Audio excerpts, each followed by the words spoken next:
Puisque tu y as reçu Jésus-Christ comme Seigneur et Sauveur, la voix de ton sang criera plus fort que la voix de sang de ta famille. Là où la voix de sang de ta famille crie malheur, toi tu viendras placer la loi du bonheur. Tu seras le Gédéon de ta famille, où tu viendras remplacer les autels de Baal par l'autel de l'Éternel. Où tu viendras changer les lois de ta famille par tes propres lois. Là où est établie la loi de la mort, que ton sang crie la loi de la vie. Tu n'es pas obligé de respecter leurs lois. Il faut dire attention ceci. Mon sang, tu n'es pas obligé de suivre cette traçabilité négative. Tu n'es pas obligé de continuer dans cette hémorragie. Tu n'es pas obligé de suivre leurs mauvaises influences. Parce que Christ en moi, l'espérance de la gloire de Dieu. Je suis appelé à construire maintenant une nouvelle loi. Je suis appelé à établir de nouvelles lois. On a dit que tu ne peux pas traverser la soixantaine. Je viens maintenant établir une nouvelle loi dans ta vie. Tu traverseras bel et bien la soixantaine. Le mariage est accessible. Le bonheur est accessible. La santé est accessible. Là où la loi avait établi de mauvaises choses, là où la loi de ta famille a établi au niveau de votre champ les malheurs, je viens établir le bonheur. La mère de Jaébet, la Bible dit, Jaébet était plus considéré que ce frère. La Bible aussi a beaucoup de choses. Quelqu'un qui est considéré, c'est-à-dire c'est quelqu'un d'important. Bon, même la personne qui est importante là, la spiritualité n'a pas eu peur de son importance. La spiritualité n'a pas eu peur de son étoile. La spiritualité n'a pas eu peur de sa destinée. Ils l'ont quand même englouti quelque part. Ils l'ont quand même enfermé quelque part. Ils ne l'ont pas enfermé ailleurs. Seulement dans son identité spirituelle. Et qui a établi cette mauvaise identité? Sa propre mère. Il y avait beaucoup de noms. Pourquoi donner à son enfant le nom? Je l'ai conçu dans les malheurs. Et toute la vie de Jaébet, il ne vivait que le malheur. Jusqu'à ce qu'il a rencontré le Seigneur. Et le Seigneur n'a pas changé son nom. Il a commencé par changer la définition. Il a commencé par changer l'essence de son nom. Il a commencé par changer la spiritualité de son nom. Il a commencé par changer la définition qui s'est inscrite dans le sang qu'il porte. Il y a des gens. Au fait, la définition de ton nom a une inscription au niveau de ton sang. Donc, lorsqu'on prend ton sang, on l'amène dans un secte. C'est ton identité clairement qui va sortir. Les esprits ne se trompent pas. Et le diable ne va pas voir Sandrine à la place de Mirabel. Le diable ne va pas voir Sylvie à la place de Déborah. Le diable va voir le sang de Déborah, le sang de Sylvie à la place qu'il faut et comme il faut parce que c'est son sang. Amen, amen. C'est pourquoi lorsqu'on nous dit prions pour nos êtres, prions pour nos sangs, prions pour nos sangs. Lorsqu'on te dit purifie ton sang, purifie ton sang. Beaucoup même étant un homme ouin, Abraham avait toute sa spiritualité. Le diable n'a pas eu peur, il y a aucun catch. Il est tombé dans le tableau, il y a stérilité. Et puis aussi, comme ils étaient aussi à l'époque là-bas, il n'a pas aussi pu arrêter cela chez lui. C'est parti même dans sa descendance. On ne blague pas avec les inscriptions dans le sang. Lorsqu'au niveau de ton sang, on inscrit malheur. Et que tu es inconscient de ces malheurs, tu es en train de donner l'autorisation, la permission à ta descendance d'hériter cette inscription. C'est pourquoi vous allez voir. Oh, mais papa a mayele, mais en fait, c'est au niveau de l'inscription de leur sang.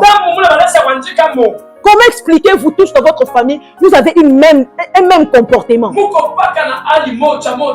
de mêmes habitudes? Le prophète vient de le dire tantôt. S'il y a une mauvaise inscription au niveau de votre famille, c'est fini. Vous allez marcher dans cette traçabilité. Dans le livre d'Apocalypse, quelqu'un Quelque part, on nous parle d'une chose. La Bible dit, les peuples et les nations marcheront à la lumière de sa gloire. Lorsque le Seigneur mettra sa gloire sur toi, tu deviens précurseur, n'est-ce pas? Et si l'ennemi aussi inscrit le malheur sur toi, tu deviens aussi précurseur. Des peuples et des nations de ta famille marcheront aussi suivant cette inscription. C'est pourquoi vous allez voir, papa avait échoué dans ses études, les enfants aussi échouent dans leurs études. Papa a échoué dans les mariages, les enfants échouent dans les mariages. Papa est polygame, les enfants sont polygames. Maman était dans la stérilité, les enfants sont dans la stérilité. C'est l'inscription en fait. Et quand on vous dira prie sur les inscriptions, au niveau de ton sang, prie. Ne blague pas. Je n'ai pas besoin de donner mes témoignages ici. Mais ce sont des choses, on ne vous prêche pas des choses qu'on n'a pas vécues. On vous prêche des choses avec expérience, avec le Saint-Esprit. Amen, amen. Il y a une autre dimension, je vais clôturer. C'est la plus grande dimension que j'aime. Les réclamations du sang par les songes. Si tu pries beaucoup, le diable sait que toi, dans le monde physique, il peut tout faire dans les réclamations. Tu ne vas pas céder dans le physique. Comme tu es un homme spirituel, il va entrer dans ta case, dans ton mode opératoire, dans ton fonctionnement, pour défonctionner ta vie. C'est pourquoi vous voyez beaucoup de gens, ils sont en dehors de la famille. Ça fait plus de 20 ans. Ça fait plus de 10 ans. Déjà sortis du toit parental. Mais ils se révoltent toujours sous les toits parentaux. Tu t'es déjà séparé avec ces messieurs. Comme ces messieurs étaient dans la sorcellerie, c'est comme je viens de dire, l'alliance entre Balaam, Balak et puis les enfants d'Israël. L'autorisation spirituelle dans le mode opératoire. Je viens de vous dire ça, non? Donc tu es allé tomber chez un sorcier qui a fait des alliances avec les sorciers de ta famille pour te détruire. Tu t'es séparé avec ces messieurs. Ça fait 10 ans. Tu t'es marié. Tu fais que le voir. Ce sont des inscriptions au niveau de ton sang.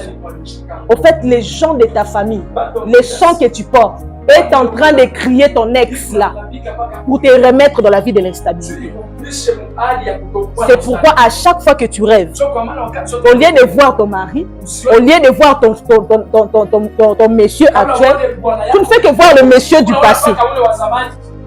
Et puis quand tu viens chez un prophète qui ne connaît pas des choses, il va te dire non, il faut retourner là-bas, c'est l'homme de Dieu. Or, ce sont des cris de déstabilisation qui te réclament. Les cris du sang par les songes. Regarde, tu as déjà quitté cette parcelle-là où tu louais. Comme la parcelle-là avait signé des autorisations au niveau de ta famille pour détruire ta vie. Tu as déjà changé d'adresse. Tu continues de te voir dans cette ancienne adresse. Détruis cette alliance-là. Parce que ce sont des cris du sang de ta famille qui réclament ta vie. Parce qu'ici, on ne parle pas que de cris de ton sang. On parle aussi des cris du sang de ta famille. Il y a des gens qui sont en train d'invoquer ton âme dans le mal. Ils n'invoquent pas ton âme dans le mal. Ils invoquent ton sang dans le mal. C'est pourquoi plusieurs femmes voient dans leurs songes qu'elles voient leur menstrues. Ce ne sont pas vos menstrues. Ce sont vos sangs que vous êtes en train de perdre. Ça s'appelle la perte spirituelle ou le dépouillement spirituel. Chez les hommes dans le songe, ça vient sous forme de songe d'accident. Chez d'autres hommes, ça vient sous forme de ce que les hommes voient là à 5 heures là. Vous comprenez? Dans le songe, tu fais un rêve comme ça. C'est un dépouillement spirituel. Les cris du sang. Est-ce que quelqu'un comprend? Il me reste que 9 ou 8 minutes ici. Je veux vraiment que tu me donnes tes oreilles. Qu'est-ce que tu vois dans tes songes? Non, je vois dans mon songe, je suis en train d'allaiter, je suis en train j'ai des enfants. Les enfants, n'est-ce pas, c'est le sang? N'est-ce pas, c'est ton sang spirituellement parlant? Ok. Comment tu as déjà multiplié le sang dans le monde spirituel? Comment as-tu déjà une descendance spirituelle? Beaucoup dans nos églises, hein, sont dans la sorcellerie inconsciente. Parce qu'il y a une voix spirituelle qui les a appelés, qui a invoqué leurs âmes dans la sorcellerie. Il y a une forme de sorcellerie. Il ne s'agit pas qu'on te donne à manger pour qu'on vienne les réclamer la nuit. Il s'agit simplement que tu sois faible spirituellement. On te dit, viens, on va entrer en retraite. Non, tu dois d'abord finir les TP. Non, maman va refuser, papa va refuser. C'est dans cette période-là qu'il y aura maintenant des cris du son de la famille, qu'il y a les inscriptions de la sorcellerie qui vont commencer maintenant à invoquer ton âme. C'est pourquoi tu vas te lever de là où tu es. Lève-toi de là où tu es. En tout cas, ici, tu vas prier. Je ne veux pas que tu blagues parce qu'il s'agit de ta vie. On n'est pas sous le soleil. Il y a que tu sois, je ne sais pas, belle, beau-gars, jolie, je ne sais pas. Oh, c'est la ninchoupu, comme j'aime bien le dire. Yaya, prie comme si aujourd'hui ça va être le dernier jour de ta vie. Yaya, ne regarde pas ma beauté ninchoupu, et ma taille ninchoupu, et ma langue ninchoupu. Yaya, prie ninchoupu. Est-ce que tu comprends? Ne blague pas avec ces choses. J'ai vu des gens qui partaient à la destination de l'église, mais ils ont fait des accidents et leurs histoires ont pris fin. J'ai connu des gens après avoir quitté l'église. Il a chassé des démons. En fait, il ne l'a pas chassé, il les a seulement tourmentés parce qu'il a mal prié. Et les démons les attendaient seulement là-bas à l'extérieur. Toi, à l'église, là-bas, tu nous as tourmentés. Tu priais mal, tu n'as même pas réussi à nous chasser. On va t'avoir à l'extérieur. Tu sors comme ça, il y a des choses qui arrivent. Je ne veux pas que cela t'arrive au nom de Jésus. C'est pourquoi tu dois prier avec toute ton énergie. Est-ce que tu peux lever ta voix? Touche les instructions spirituelles